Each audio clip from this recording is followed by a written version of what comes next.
How would you configure your Aston Martin Valhalla? Race car brash or restrained elegance? The choices are nearly endless. And we got to see the decision-making process up close. Aston Martin calls its new mid-engine Valhalla the son of Valkyrie. It's a supercar with hypercar attributes, explains design director Miles Nurnberger as we look over a prototype in the lobby of Aston Martin's VIP customer center. At the front of the factory where just 999 Valhallas will be hand-built. In simple terms, Aston sees the Valhalla, the price of which will start at about $1.02 million, excluding any Trump tariffs, as the bridge between its mainstream cars, Vantage, DBX, DB12, and Vanquish, and the ultra-exotic, barely streetable, $3 million Valkyrie. It certainly looks the part. And the hardware under the skin promises performance to match. The Valhall's plug-in hybrid, PHEV, powertrain delivers a total of 1,064 horsepower and 811 pound-feet of torque. The AMG internal combustion engine accounts for 816 of those ponies, at 204 horsepower per liter. It has the highest specific output of any engine fitted to an Aston, with the 3E motors contributing a total of 247 horsepower. That's grunt enough to zoom the Valhalla from 0 to 60 miles per hour in fewer than 2.5 seconds on the way to an electronically limited top speed of 217 miles per hour. The artfully surfaced upper body overlays, race car style spoilers and side skirts, flics and diffusers. The central air intake on roof eliminates need for big intake scoops on bodyside, which gives the car a very clean profile. It also allows for the surface between the crown of the rear fender and the roof to be hollowed out, improving airflow to the two-piece active rear wing as well as reducing visual mass.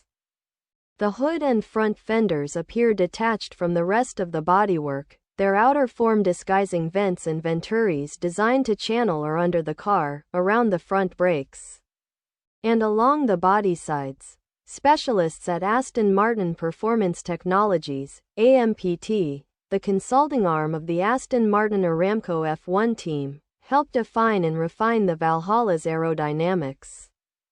And as with an F1 car, the aerodynamic devil is in the detail. Those flicks in the side skirts just ahead of the rear wheels, for example, aren't there for show. They genuinely increase downforce.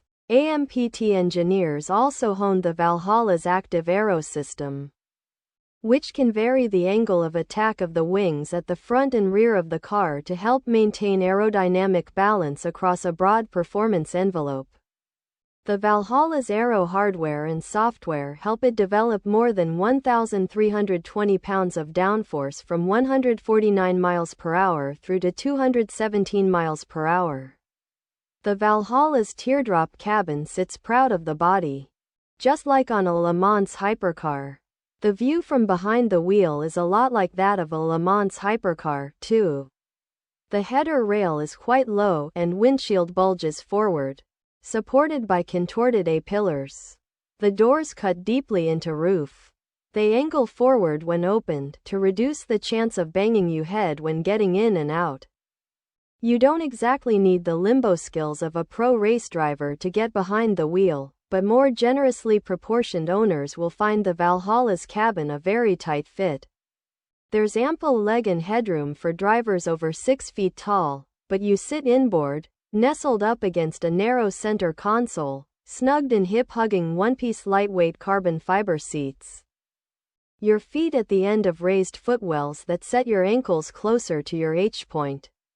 The firewall separating you from that snarling V8 is right at your shoulder blades and the back of your skull.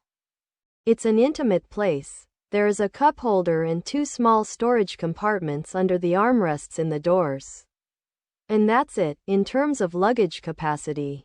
If you want a road trip of Valhalla, you'll be doing it solo, your soft overnight bag jammed in the passenger footwell.